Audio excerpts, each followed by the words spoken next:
Hello friends, જય શ્રી ગણેશ. બધાને સ્વાગત છે તમારું મારી ચેનલ ગુજરાતી કિચનમાં. તો આવી ગયું ને મોઢામાં પાણી લાડુ જોઈને જ. તો હોળી, દિવાળી કે પછી ઘરે કોઈ અચાનક મહેમાન આવી જાય કે પછી અચાનક જ કાંઈ મીઠું ખાવાની ઈચ્છા થઈ જાય તો આપણે વિચારવું પડતું હોય છે કે એવું શું બનાવીએ જે ઘરના સામાનથી ઝટપટ બની જાય. તો એવી જ એક રેસીપી આજે હું શેર કરીશ, જેમાં નથી લોટ શેકવાનો, નથી ચાસણી કે પાયો કરવાનો, નથી મિલ્ક પાવડર કે માવા મલાઈની જરૂર. બસ એક ચમચી ઘીથી આ એકદમ ટેસ્ટી લાડુ 10 જ મિનિટમાં બની જાય છે.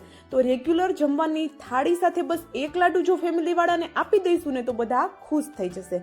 તો ચાલો બનાવવાનું શરૂ કરીએ. તો એના માટે સૌપ્રથમ આપણા ઘરમાં રહેલી ચણાની દાળ આપણે લીધી છે. આ ચણાની દાળ છે એને મેં એકદમ ઉકળતા પાણીમાં 15 મિનિટ માટે પલાળી રાખેલી છે. તો વધારે વાર આપણે એને પલાળવાની જરૂર નથી. ઉકળતા પાણીમાં પલાળશું એટલે 15 મિનિટમાં સરસ એવી પલળીને તૈયાર થઈ જશે. હવે આ પલાળેલી દાળનું બધું પાણી હટાવી દઈએ. એક વખત સરસ એવી આપણે એને વોશ કરી અને પછી આપણે મિક્સર જારમાં એને લઈ લીધી. અહીંયા મોટું મિક્સરનું જાર લીધું છે એટલે એક જ સાથે બધી દાળ મેં એડ કરી દીધી છે. સાથે જે કપથી દાળ લીધી હતી એ અડધો કપ પાણી લીધું છે. પાણીમાંથી અડધું પાણી અત્યારે એડ કરી અને દાળને આપણે એકદમ દરદરી પીસવાની છે. તો જો આ વાતનું ખાસ ધ્યાન રાખશું કે દાળ પીસતી વખતે જરૂર લાગે એટલું જ પાણી એડ કરશું અને સાથે જ દાળ છે એને એકદમ દરદરી પીસવાની છે કે એકદમ દાણેદાર દાળ પીસાય એ રીતની આપણે પલ્સ મોડ ઉપર એને પીસી લઈશું. હવે આ પીસેલી દાળ છે એને આપણે એક મિક્સિંગ બાઉલમાં પલટાવી દઈએ. અને હા, જો ફ્રેન્ડ્સ તમને થોડો પણ વિડીયો મારો પસંદ આવતો હોય તો પ્લીઝ વિડીયોને એક લાઈક જરૂરથી કરી દેજો. અહીંયા હવે આપણે દાળ છે એમાં જે બચેલું પાણી હતું, મતલબ કે અડધો કપ જે પાણી લીધું હતું એમાંથી જે પાણી બચી ગયું હતું એ બધું પાણી અત્યારે મેં એડ કરી દીધું છે. હવે દાળ સાથે પાણીને આપણે સરસ એવું મિક્સ કરી દઈએ. તમને થતું હશે કે આ રીતે પાણી એડ કરીને મીઠાઈ બનાવીએ છીએ તો મીઠાઈ લાંબો ટાઈમ નહીં ટકે, પણ 15 દિવસ તમે આ લાડુને આરામથી ખાઈ શકો છો. પણ 15 દિવસ આ લાડુ બચવાના જ નથી. હવે આપણા લાડુનો ટેસ્ટ વધારવા માટે આપણે અહીંયા અડધો કપ જેટલો ઝીણો રવો લઈ લીધેલો છે. જેટલી આપણે દાળ લઈએ એના કરતાં અડધો આપણે રવો લઈ લેવાનો છે. હવે રવો છે એને પણ આપણે જે દાળની પેસ્ટ બનાવી છે એની સાથે સરસ એવો મિક્સ કરી દઈએ. તો 1 કપ આપણે દાળ લીધી છે એની સામે અડધો કપ પાણી અને અડધો કપ રવો એડ કરશો એટલે પરફેક્ટ એવું તમારું આવું બેટર બનીને, મતલબ કે આવો ડો બનીને તૈયાર થઈ જશે. હવે આ ડો છે એ તમારો એમાં થોડો તમને સૂકો લાગતો હોય તો હલકું એવું તમે ઉપરથી પાણી પણ એડ કરી શકો છો. અને હવે અહીંયા જોઈ શકો છો આ રીતે હાથમાં લઈ અને જોવાનું છે, વધારે ચીપકતું નથી, એકદમ સોફ્ટ એવો આપણો ડો છે, મતલબ કે પરફેક્ટ એવો આપણો ડો બનીને તૈયાર છે. હવે અહીંયા આપણે કોઈ ઝંઝટ નથી કરવાની. સીધું જ આપણે અહીંયા તેલ છે એને ગરમ થવા માટે રાખી દીધું. તેલ સરસ એવું ગરમ થઈ ગયું એટલે હાથમાં આપણે ઓઇલ કે પછી પાણી કોઈ વસ્તુ લગાવવાની જરૂર નથી. આ રીતે નાની સાઈઝનો લુવો લઈ થોડો આપણે એને અંગૂઠાની મદદથી આ રીતે પ્રેસ કરી દઈશું એટલે આવો એક શેપ આવી જશે. વધારે કોઈ શેપ લેવાની જરૂર આપણે નથી રહેતી. આ રીતે ગરમ તેલમાં બધા જ એ રીતે ભજીયાની જેમ આપણે એને પાડી લેવાનું છે. અને આ રીતે અંગૂઠાની મદદથી થોડું પાતળું કરીને તેલમાં એડ કરશું એટલે અંદર સુધી એકદમ પ્રોપર કૂક પણ થઈ જશે અને ક્રિસ્પી પણ થઈ જશે અને પાણીનો જે ભાગ છે એ બળી પણ જશે. તો બધા જે આપણે આ મુઠિયા બનાવીએ છીએ એ જ રીતે આપણે તળી લેવાના છે. નોર્મલ જે આપણે ચૂરમાના લાડુ બનાવતા હોઈએ ને એના કરતાં એકદમ અલગ જ આ લાડુનો ટેસ્ટ આવે છે અને કોઈ પણ જાતની ઝંઝટ વગર એકદમ ફટાફટ બની જાય છે. નથી ચાસણી કરવાની, નથી પાયો કરવાનો કે નથી લોટ શેકવાનો, કોઈ જાતની ઝંઝટ નથી રહેતી. અને જો ઘરે કોઈ મહેમાન આવતા હોય તો એમના માટે પણ તમે આ લાડુ બનાવશો ને તો બધા પૂછવાના તો છે જ કે આ લાડુ તમે કઈ રીતે બનાવ્યા, કારણ કે એકદમ અલગ ટેસ્ટના જ બને છે. તો જો અહીંયા આપણા જે આપણે તળવા માટે રાખ્યા હતા મુઠિયા એ એકદમ હવે સરસ એવા ક્રિસ્પી થઈ ગયા છે. મતલબ એનો કલર એકદમ સરસ એવો ચેન્જ થઈ જાય ત્યાં સુધી આપણે એને તળવાના છે. અને ગેસની ફ્લેમ શરૂઆતમાં હાઈ રાખશું અને પછી હલકા એવા ક્રિસ્પી દેખાય પછી મીડિયમ ગેસની ફ્લેમ પર એકદમ ક્રિસ્પી થઈ જાય ત્યાં સુધી આપણે એને તળી લઈશું. તો જો એક બેચ છે આપણો તળાઈને રેડી થઈ ગયો છે. સેમ એ જ રીતે એકદમ ગરમ તેલ હોય ત્યારે આપણે આ જે મુઠિયા છે એને તેલમાં એડ કરશું અને પછી ગેસની ફ્લેમ સ્લો કરી દઈશું. તો અહીંયા આપણો વાતોમાં બીજો બેચ પણ એકદમ સરસ એવો ક્રિસ્પી થઈ ગયો છે. તો એને પણ આપણે બહાર કાઢી લઈએ. અને જો હું તમને ફરી પાછું યાદ કરાવી દઉં કે વિડીયો જો તમને પસંદ આવતો હોય તો પ્લીઝ વિડીયોને લાઇક, શેર અને જો ચેનલ પર નવા હોય તો જલ્દીથી ચેનલને સબસ્ક્રાઇબ કરી લેજો આવા જ નવા વિડીયો જોવા માટે. તો અહીંયા આપણા બંને બેચ છે એ તળાઈને રેડી થઈ ગયા છે. તો હવે આપણે આ રીતે એને હાથની મદદથી મોટું મોટું તોડી લેવાનું છે, જેથી કરીને એ એકદમ જલ્દીથી ઠંડુ થઈ જાય. તો અહીંયા તમે જોઈ શકો છો હું કઈ રીતે એને મોટું મોટું કટ કરી લઉં છું. અને આ હું તોડું છું ત્યારે તમને ખબર પડતી હશે કે એકદમ પાતળા છે, એના લીધે અંદર પણ એકદમ પ્રોપર કૂક થઈ ગયેલા છે.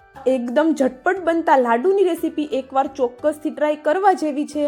તો તમે પ્રસાદ માટે બનાવવા હોય તમારે તો પણ તમે આ લાડુ બનાવી શકો છો. સાથે જ અત્યારે હોળી પણ ખૂબ નજીક છે, તો હોળીની મીઠાઈમાં પણ તમે આ લાડુ ટ્રાય કરી શકો છો. હવે આપણે બધા એવી રીતે પીસીસ કરી એક મિક્સરનું જાર લઈ લીધું. હલકા એવા આપણે એને ઠંડા થવા દઈશું ને અને આપણે એને એકદમ દરદરું એવું પીસી લેવાનું છે. તો જો અહીંયા હું તમને બતાવી દઉં કે સાવ પાવડર ન થઈ જાય એ વાતનું ખાસ ધ્યાન રાખશું, કારણ કે આવું દરદરું પીસશું તો જ લાડુનું ટેક્સચર છે એકદમ બજારના લાડુ જેવું આવશે અને ખાવામાં પણ મજા આવશે. તો જો આપણે પલ્સ મોડ ઉપર એને પીસશું એટલે એકદમ સરસ એવું એક જ સરખી કણીઓ થઈ જશે. તો જો અહીંયા બંને બેચને મેં સરસ એવો પીસી લીધો છે ને એકદમ છૂટી છૂટી આપણી કણીઓ અહીંયા અત્યારે બનીને રેડી થઈ ગઈ છે.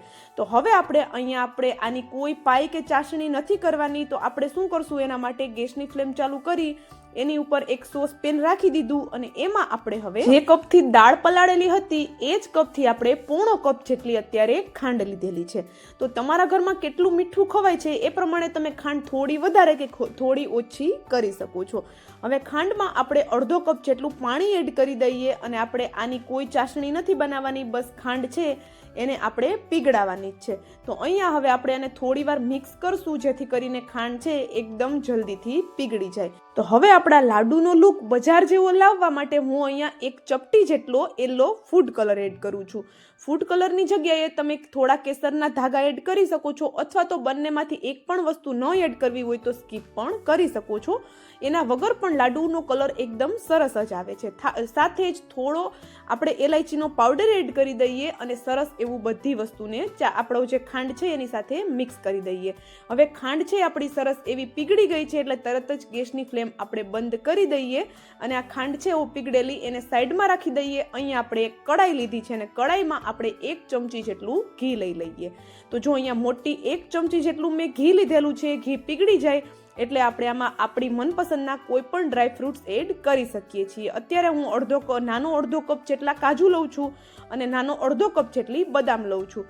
બંને વસ્તુ હલકી એવી આમાં સંતળાઈ જાય તેલમાં ત્યાં સુધી આપણે એને થવા દેવાની છે. બળી ન જાય એ વાતનું ધ્યાન રાખશું. હવે હલકી એવી એ ક્રિસ્પી થઈ જાય એટલે આપણે સાઈડમાં જે લોટ બનાવીને રાખ્યો છે, મતલબ કે લોટ પીસીને તે લઈ લેવાનો છે અને ગેસની ફ્લેમ સ્લો રાખી આ બધો લોટ આપણે આમાં પલટાવી દેવાનો છે. બિલકુલ ટેન્શન લેવાની જરૂર નથી. પહેલેથી જ લોટને આપણે કૂક કરેલો છે. બસ ઘીની ફ્લેવર લાવવા માટે અત્યારે આપણે આ લોટને હલકો એવો 1 મિનિટ જેવો ઘી સાથે સાંતળવાનો છે. આવી રીતે ઓછા ઘીથી પણ એકદમ ઘીથી લથપથતા આપણે લાડુ બનાવ્યા હોય એવો તમને લુક અને ટેસ્ટ બંને મળવાનો છે. તો હવે 1 મિનિટ પછી આપણે એમાં બનાવેલું ખાંડનું પાણી એડ કરી દઈએ. આ સ્ટેજ ઉપર ગેસની ફ્લેમ સ્લો રાખશું અને એકદમ સરસ એવું એને મિક્સ કરી દઈએ. તો જોઈ શકો છો તમે અહીંયા એકદમ સરસ એવું આપણે એને મિક્સ કરીએ છીએ ત્યાં જ બધી વસ્તુ છે એ બંધાવા લાગી છે અને થોડી વાર થશે એટલે એકદમ સરસ એવું ઘી પણ ઉપર આવવા લાગશે. આપણે એના લાડુ વાળશું ત્યારે આપણા હાથમાં એકદમ સરસ એવું ઘી આવવા લાગશે. તો ઓછા ઘીથી એકદમ ટેસ્ટી વાળા આપણા અહીંયા લાડુ બની શકે છે, એ પણ ખૂબ ઓછી મહેનતે. તો જો કઈ રીતે ખબર પડશે કે હવે આ થઈ ગયું છે, તો આ રીતે આપણે એને હાથમાં લઈ થોડું ભેગું કરશું તો સરસ એવી બાઇન્ડિંગ આવે છે. તો એ સ્ટેજ ઉપર જલ્દીથી ગેસની ફ્લેમ બંધ કરી દેવાની છે અને આપણે આને ઠંડુ કરી લેવાનું છે. તો હલકું એવું ઠંડુ થાય, પ્રોપર ઠંડુ નથી થવા દેવાનું. હાથ આપણે ટચ કરી શકીએ એટલું ઠંડુ થાય એટલે આપણે એમાંથી લાડુનો શેપ આપી દેવાનો છે. અત્યારે હું મીડિયમ સાઇઝના લાડુ બનાવું છું આ રીતે હાથની મદદથી. તમને જે સાઇઝના લાડુ પસંદ હોય એ સાઇઝના તમે લાડુ બનાવી શકો છો. ઉપરથી મેં થોડું ખસખસ પણ લગાવી દીધેલું છે. લાડુ પણ એકદમ સરસ એવા પ્રોપર વળી જાય છે. બિલકુલ લાડુ વાળવામાં પણ પ્રોબ્લેમ નથી આવતો અને આ લાડુને તમે 1 થી 2 દિવસ સુધી બહાર રાખી શકો છો અને ફ્રીઝમાં રાખી તમે આને 10 થી 15 દિવસ સુધી સાચવી પણ શકો છો. તો ચોક્કસથી રેસીપી ટ્રાય કરજો. તમારી ઘરે પણ બધાને ખૂબ જ પસંદ આવશે. તો ચાલો હવે મળશું આવા જ એક નવા વિડીયો સાથે. ત્યાં સુધી જય શ્રી ગણેશ બધાને and thank you for watching.